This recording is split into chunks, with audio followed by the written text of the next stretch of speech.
Have you considered starting a podcast for your business? Or maybe you already have one but are afraid of pod fading because you just didn't realize how much time post-production would take. I can help. My company, PodSeam.com, makes podcasting as seamless as possible. We help you launch, manage, market, and monetize your podcast seamlessly.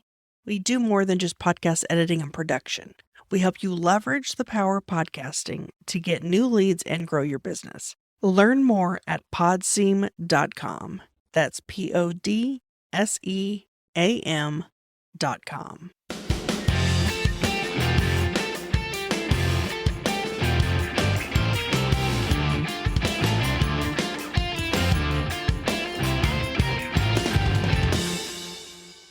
Welcome to the Frugalpreneur podcast. I'm your host, Sarah St. John, and my guest today is an entrepreneur, writer, technologist, marketing leader, and on-air personality. With more than 20 years of experience in the digital space, he stays at the forefront of digital innovation, strategy, and execution, identifying new markets, platforms, and tools to keep pace with the exponential expansion of technology. Welcome to the show, Alex Cleanthous. Great to be here, Sarah, and fantastic work on pronouncing my last name. Most people think it's Clean House or Cleant House or Clean the House or whatever you want to call it. So yeah, it's great to be here.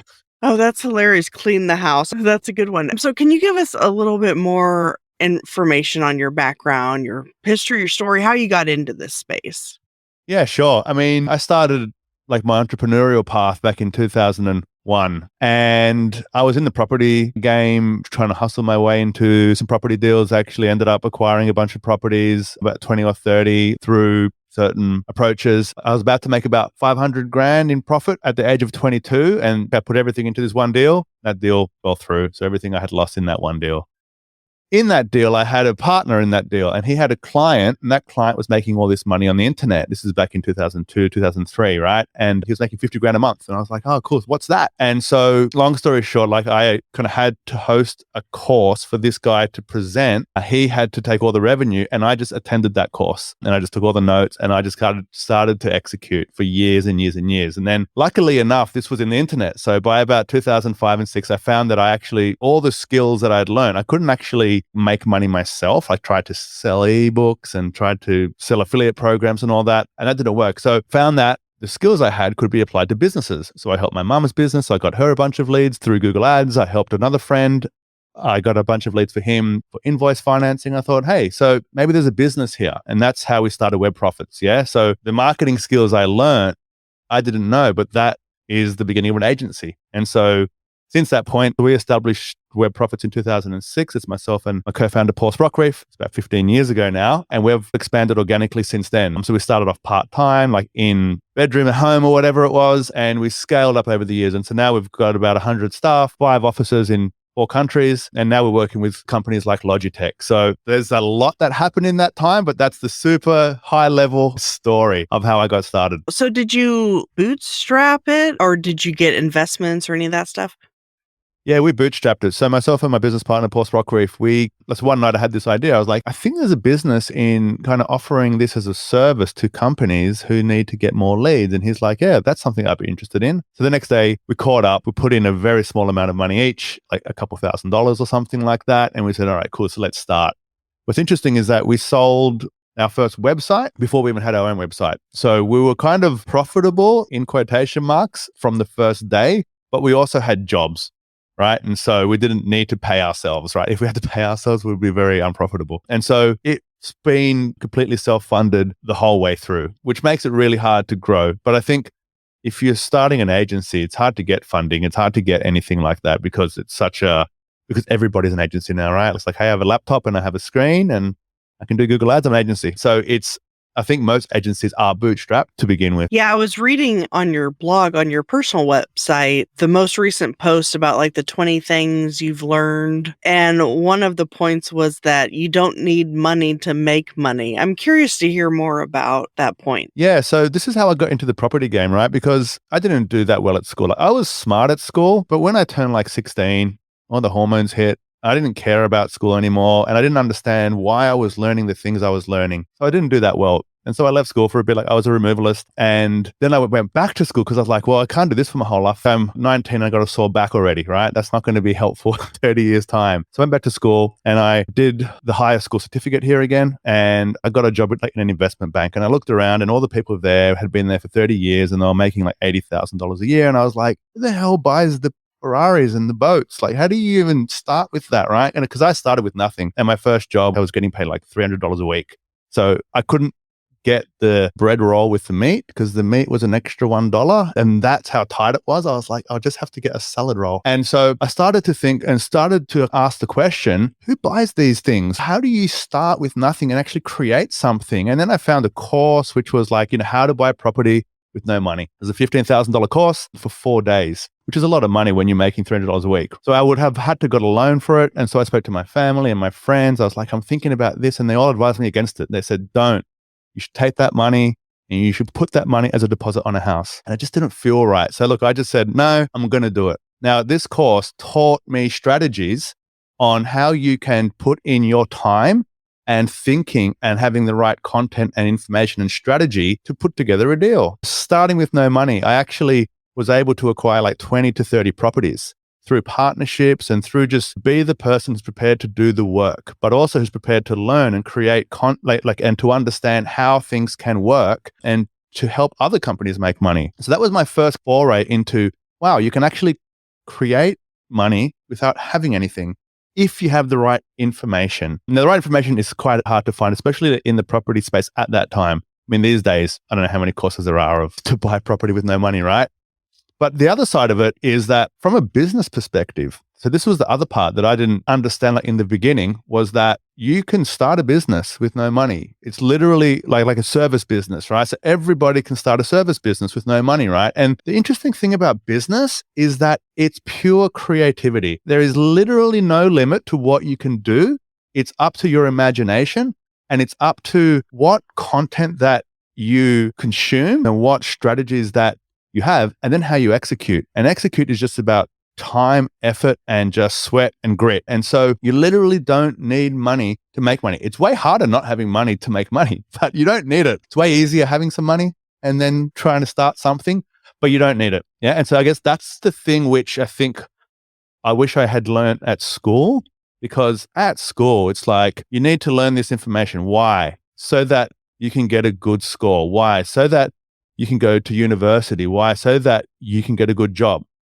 Is that it? So I have to do all these things so I can get a good job. Surely there's another way, but nobody had another way for me.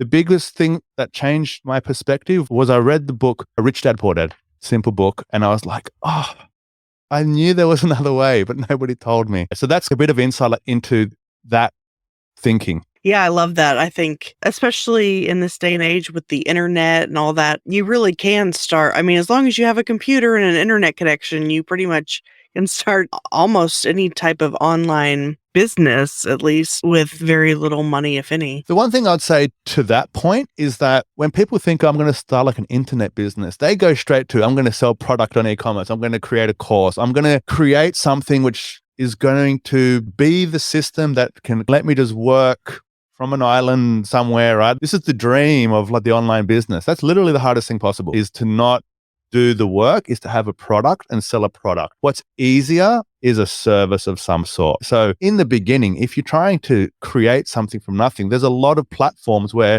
you can go to where you can bid for work or where you can start to do certain kinds of jobs for people. Literally all you need is a one-page website, just outlines the service and a way to get people to come to that website. You have $100 or $500 and you can afford some Google ads, that's fantastic. If not, there's outreach things, there's cold calling, you can email people. If you're prepared to do the work, you can make money pretty easily. Yeah. It's just being aware that the easiest thing to sell is your time. The hardest thing to sell is a product or a course or something which is not part of your time, if that makes sense. Yeah, that is an interesting perspective because you hear so many people talk about, oh, you need to create a course and the whole passive income thing that once it's created, then. But yeah, I hadn't really heard of someone say before, like how you said it about how your time is the easiest thing to sell versus a product. Because I tried drop shipping. And by the way, I suck at all that too. I'm so bad. I haven't been, and maybe because I'm so impatient with things, it's really hard to do e-commerce because you literally have to get everything right. If you get something wrong, they leave. Then you have to sell product and then you have to advertise that product. Really hard to just sell e-commerce. It's a full-on strategy. With courses, I tried to sell courses too, and I did sell some courses, but when someone's trying to start out, this is the big one, right? And they're trying to sell an online course. What have you done that is viable enough to create a course on that I can't get from like a Udemy or from free from LinkedIn Learning or from like YouTube? And then how are you going to promote that? Because then it's all about, you need to really have a brand and people who follow your content. And so then like you need a content strategy. Then you have to make content every week that's at the highest possible levels versus, hey, I can help to run your ads on Google if you want. I can call all of the local tradespeople, $500 a month per trade or 300, 200. You get 5 to 10 of them. You will know more than them just with like a couple of months of education. And now all of a sudden it's a business. And now all of a sudden you're starting to build a skill and you're starting to create something, right? This stuff does not sound sexy at all, right? Mark Zuckerberg started a local kind of marketing support agency and now he's worth $6 billion, right? But it is the easy way to go in. It is the easy way to start and just to have that flexibility. Yeah, I think, like you said, with courses and things like that, you almost need to already have a fairly good following. Amy Porterfield, for example, don't know if you're familiar with her, but she's big on courses. I mean, she has a big following. And so I don't know. I think people can make it work, but I think you need to have some kind of established audience first, probably, for it to really work. There's a few caveats in this. When most people think about a course, they think about creating a course of the thing that they're learning, not the skill that they already have. So, for example, ask my partner's mother. She has this thing called macrame, which is like they thread together and then like create these internal art things inside. She has that course. She runs it to 10 people per month. She advertises it on, I think it's Eventbrite, because that's where people come to find specific events. And it's so unique that she sells a lot of them. So that's great. She doesn't have to know marketing, but now she has a business. And so these types of really niche skills that people have can be converted into some kind of business.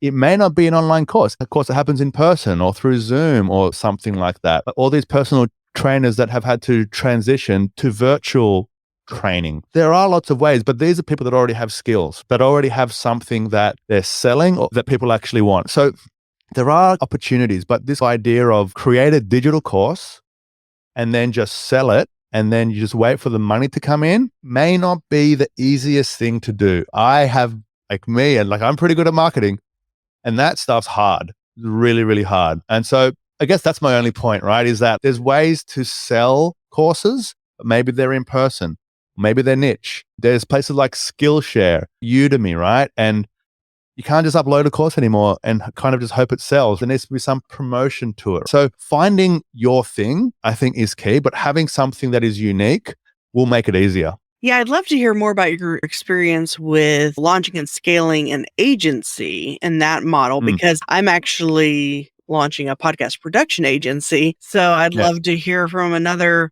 even though your agency is a different type, I think I've got plenty of stuff on this. Yeah. Let me ask a question. So would you like me to talk about it in general, or do you want me to help you create a strategy for how like you would scale it up in the beginning? Because the second one is more applicable and you can see how I'm thinking about it. And the first one is more theoretical, right? It's up to you. I can go kind of both ways. Oh, yeah. I guess it would make sense to go with a specific towards me, I guess. That would be an interesting well, let's do it. thing. That's fun.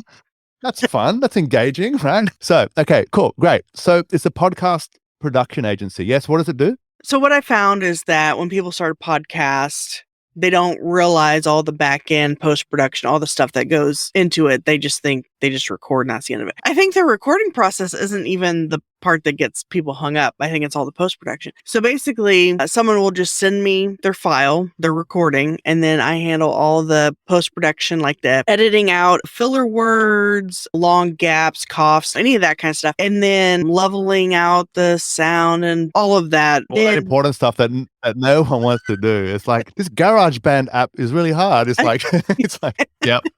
Stop using GarageBand. And then additional stuff like show notes, transcripts, audiograms, social media graphics, and even helping with like education and marketing and coaching. So not just the editing part or the producing, but just all around.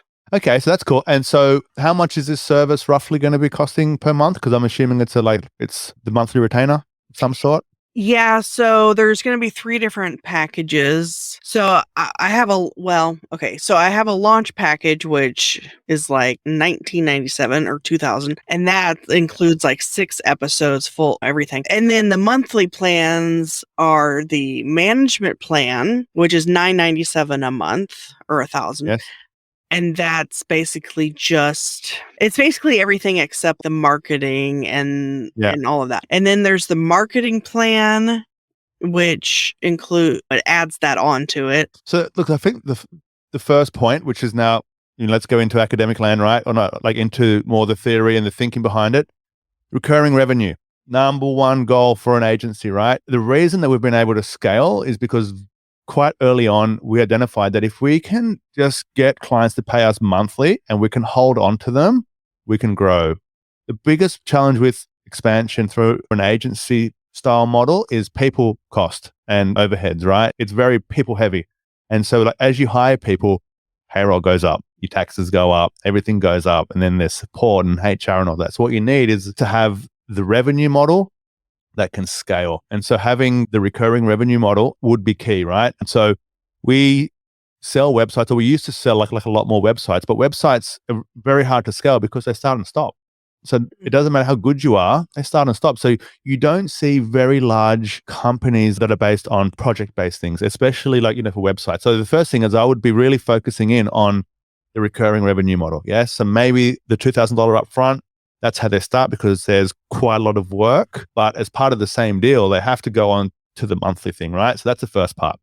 So then you've got, let's say it's roughly $1,000 a month, right? So then you have to think about, all right, who's doing podcasts that can afford about $1,000 a month? So are you targeting people that already have a podcast or that are about to launch a podcast? Well, both in a way. The people who don't have one would fall under that launch plan. And then people who do would just, because they've already established some of the things that would happen in the launch, like the cover art and the intro and outro and all that kind of stuff. Though I think it's going to be predominantly people who already, and primarily businesses, not just people having a podcast for fun, but businesses that plan to use the podcast as a marketing avenue, an extra way for exposure or to even get clients. So hopefully the ROI for them is in the positive. That's the whole goal. This is good. Like I'm getting lots of ideas right now. But what I was thinking is that I think, so you've got 3 segments now, right? So you've got people who are thinking about launching a podcast, or is it just like specifically for companies? Is that right? Like, is it businesses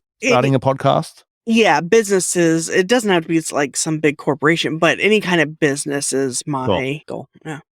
Cool. So you have 2 segments. So the first segment is the businesses that are like looking to start a podcast. And the other part is the existing podcasts out there, right? So now we say, okay, cool. So we have a service and we need like a simple website that clearly explains the value, the features, and how it works, and an easy way to contact you. Yeah, just like a single long landing page, right? And you can make one probably through Squarespace or through Wix or through WordPress or through any of these free places, right? That's a good step 1. Then from there, it's identifying who is your target. So now we said that it's going to be the businesses that are looking to start, and then the people that already have a podcast. Now, the approach into this in the beginning, how I would do it, and this is assuming I don't have a lot of budget right now, so I can't just go out and spend money on Google Ads because that's expensive. I don't have time to make all these content to be known as the content authority on this, is I would just be doing outreach. Yes, email outreach. And so we know that we can find podcasts through all the podcast sites and directories, Spotify and iTunes and through all of the podcast channels. And what I would do is I'd go to not the top 100 or the top 500. I would go to the bottom of these lists and I would construct a really good outreach email, a very good outreach email that talks to, hey, so you do a podcast, that's probably expensive to get all the things up and running every week and every month. We've just launched like a service where you can get like all this done just for a fraction of the price of hiring somebody that do it. Plus on top of that, this includes this and this and this and this. Hit reply and I will be in touch just to talk it through, right? Something super short and super simple, and then find all their contact details. And then you just have to go one by one. I would personalize it. Hey, I love that episode on this. I thought that was great. Like, I really love this part. Hey, by the way, quick intro, and actually contact every single one of them, right? Now, this is literally a numbers game. This is the part I was saying at the very start about services. This is a service, right?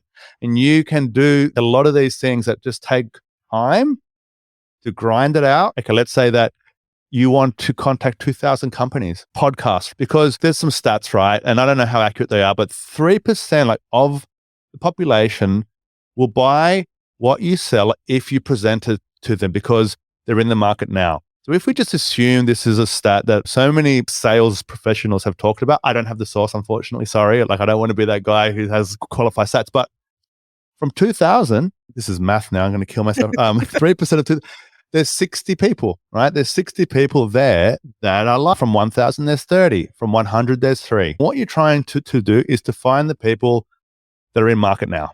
And if you construct it the right way, it's possible. Now, if you want a faster way, there's software like Mailshake where it will handle all the outreach and it does it basically at bulk. And so you can upload all their emails, all the things, and you just basically hit a button and it sends it all. This is the shortcut, but the shortcut is not as personalized. And because it's not as personalized, it will perform far worse. But this is how I would start. This is how pretty much every agency starts. They have a website. They think they don't have a lot of money to spend on ads. And so they will start to go to Google Ads and click every ad and call everyone saying, hey, we're this agency, like we offer this service. And it's a numbers game. And that's what they do. Some do email outreach. A lot of them, just do cold calls. I like email outreach because I can do it 24/7, but I've heard that it's pretty good for cold calling as well, right? But this is the way in. This is the way to start because all you really need is 5 clients paying you $5 at $1,000 a month. That covers your rent, your food. That's not bad. And then you have something. But the more important thing is now you've figured out a system for getting clients, and that's what you need. This is big summary, right? Like, so all this is to lead to this point. I now have a scalable process to get clients. Now I can go to somewhere like an Upwork, or I can, just go to find somebody through my local area who wants a small amount of money per hour that is happy to follow a process and just to do the work. Now they can do the work. And so you can now start to pay them to do that work. And now you have the beginning of a scalable business. The biggest challenge in any business, because I consult quite a lot, especially to companies that are just starting out, is creating the process for acquiring a customer. It's literally, that's how every business can succeed, right? You see the businesses that struggle because they don't have a proven process for how they acquire a customer, and it requires marketing side of things. And, just in this example, it's email outreach and the sales side of things. And then it's on the call. So it's basically organizing a call to sell the podcast. Hey, cool. So here's what we do and here's how we can do it. And that part of it, right? So they're the two things. And so in this example, I've just talked through like how you could get started that way. From there, you've got the person, then you can start trying to run ads. Then you can start, but that requires money. So you probably need to get 10, 20 clients. So you're at 10 to 20,000 a month to start to spend 3,000 to see like if you can start to get clients to come in.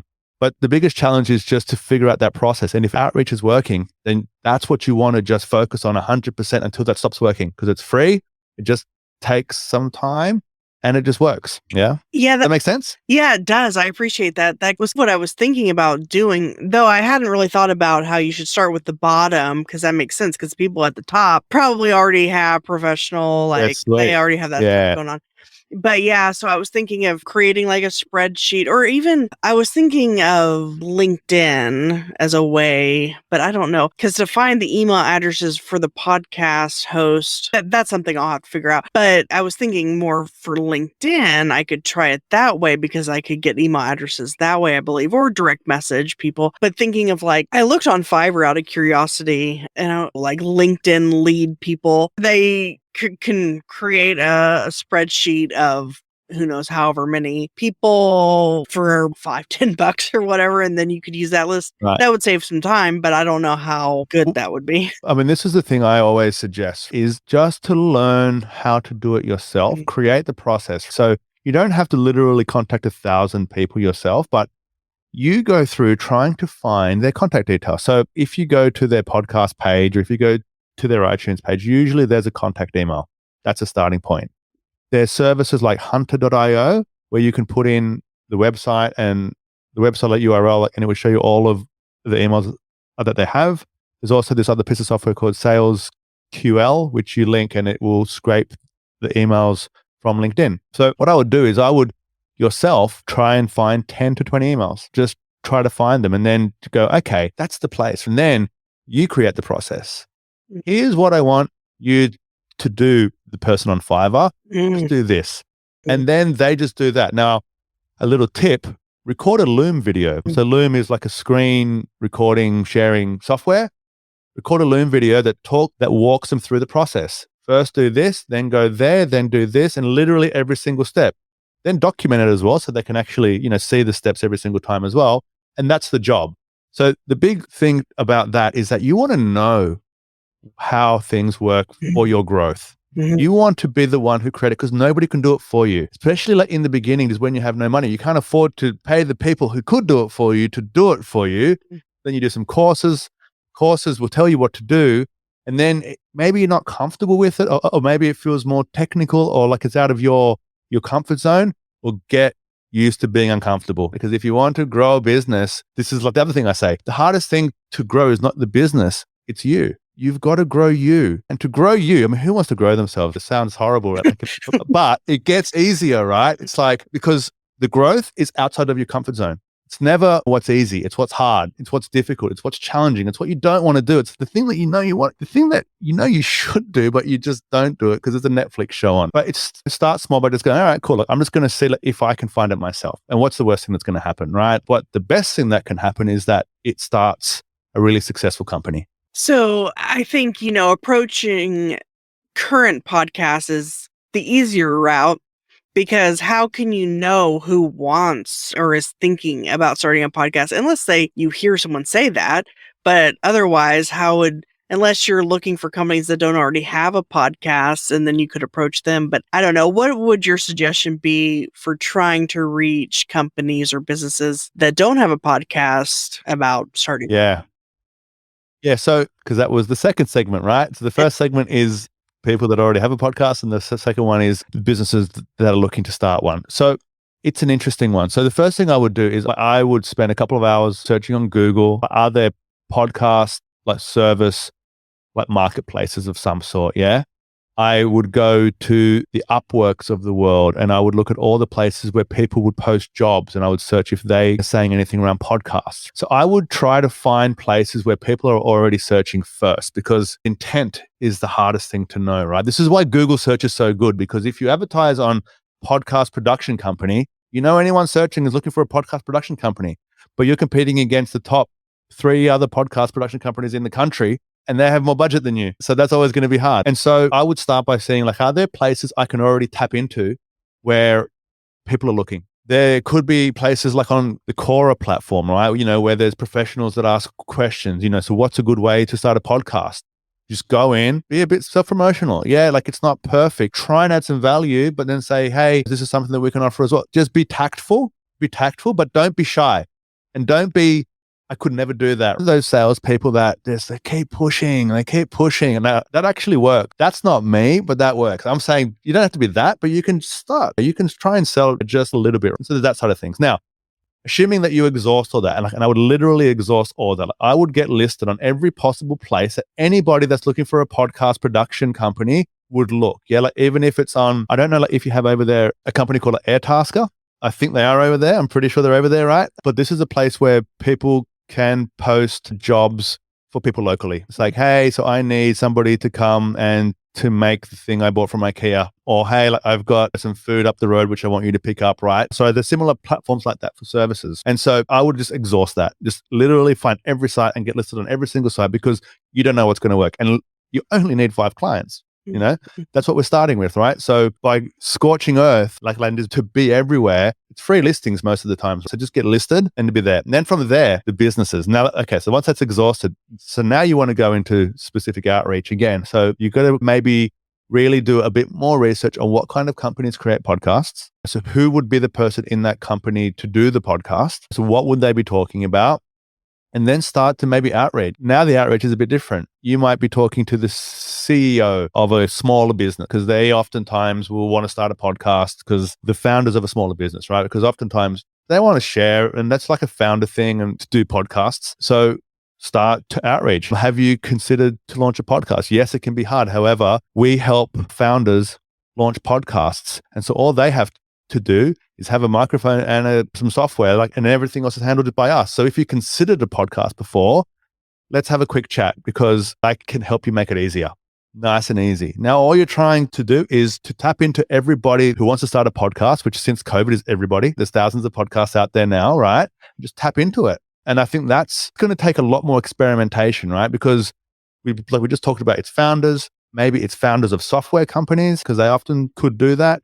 Or it's people that sell information products. So we know there's so many courses out there. So maybe you could go onto a site like Udemy or Skillshare, literally every single person that has a course and say, I can help you make a podcast if you want. This comes back again to one of my first points about it's so creative. Mm-hmm. Like the only limit is how creative the thinking is. There's literally infinite number of combinations of possibilities of what you could do and how you could do it. And this is what excites me. And this is what keeps me up at night is if I could just think a bit better about this, I would be able to achieve this faster. So that's how I would approach it. Yeah, that's an awesome idea. I don't even know if I would have thought of that. So that's awesome. I feel like this has been like a one-on-one coaching session. I've already learned so much on my next steps. Yeah, but this is why I thought, let's talk about this example because I can go into very specifics on an example. Otherwise, it's going to be high level stages. But this is kind of what people actually want. And I think this is another, I'm going to have so many conversations about these types of topics, but this is another part of it is that people, especially when they're starting out, keep thinking about success. Oh, what's going to happen when we make 50 sales? It's like most companies will never get to that point. Like 90% or some stat will fail in the first 5 years or whatever else it is, right? The hardest thing is to get the initial traction, just to create stability, to get the first 5 clients and hold on to them. And then to get the first, I said 10 clients and then 20 clients. And then once you're there, then you can focus on what happens on growth. In the beginning, you literally just need to get 5 clients that stay with you per month and continue to pay you. And maybe they start and then they stop. And then it's like, all right, well, something's not right there. So what do I need to change to make sure they stay with me, right? Because what you want is retention, especially because it's a recurring revenue model. You want them to get so much value from it that they just keep paying you. So maybe it's $1,000 or maybe it's $797 or maybe it's $12.97 or maybe it's $4.97, but for a smaller service, but that's more affordable for the kind of companies that it is. But I don't know, but I do know there's going to be a lot of adjustment in what you sell. It's not a pivot. It's not like that. It's like, look, I'm selling this service. It's this price. Is it the best price? Maybe. Or is that service, is that the best service? Maybe. Just optimizing that.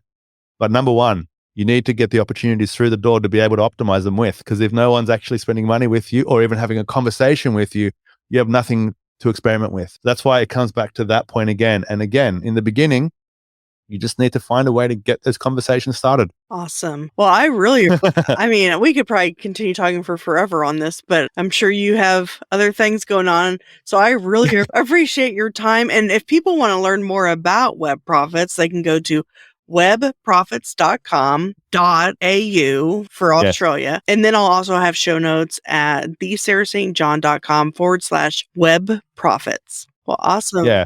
But I'd also say just the listeners of the show, they should check out the podcast, which I host as well. It's called The Growth Manifesto.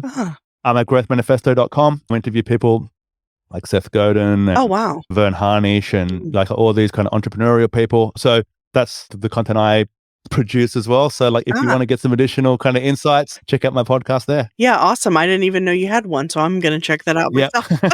Check it out. No, it's just a conversation, but it just happens to be with people that are like world-class leaders. Yeah. Right? So it's like, so for me, this is like a bit of insight. Yes, I do the podcast. Yes, it's for content marketing. Yes, it helps our business. But for me, I've kind of stumbled into a way to get mentorship, I guess, from people which I would probably not be able to get access to. And I do like a lot of research and stuff, but I'm just trying to learn. So it's like a masterclass where I'm learning about it, but then the listeners can learn as well. Yeah, that's one thing that I found with podcasting that I love is you learn so much. Not only is your audience and listeners learning, but you're learning almost like a one-on-one consultation or coaching. The only people that, I mean, I've had a lot of people on that, I mean, maybe be familiar with. The biggest ones would probably be Pat Flynn and Mike Michalowicz. That would be awesome at some point to get even bigger names. I'd love to get like the sharks from Shark Tank and just all that stuff. But yeah, I love it because it's like you're getting to interview these people and learn from them without having. Well, first of all, one thing about podcasting is if you were to try to talk to these people that you're talking about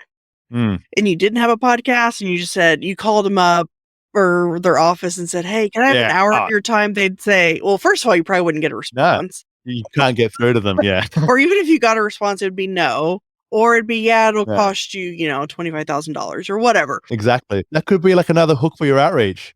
Hey, I got a podcast and this is what I've been able to achieve with it, and it's a good way for this as well. I'm not sure if that's as good. It's another angle. Well, and even just like the networking and meeting people, like meeting you and networking, and you never know who knows. Because I was on someone else's podcast who knows Mike Michalowicz, and that's how I was able to get him on because he made an introduction to him for me. Yeah. Because I had already tried to get him on and gotten a no because he was busy doing, but he does have a book coming out in a couple of months, so maybe the timing is better. But anyway, just you never know who knows somebody, and it just kind of snowballs, I feel like. Yep. And that's why you need a podcast production company like yours, because it's hard enough. No, I literally tell you, it's hard enough to create the content. That's literally really hard. So we have a production team. You have lots of people involved, right? Like it's going to be we pay way more than $2,000 or $1,000 a month, like way more. So, and like, I think people try to figure out themselves.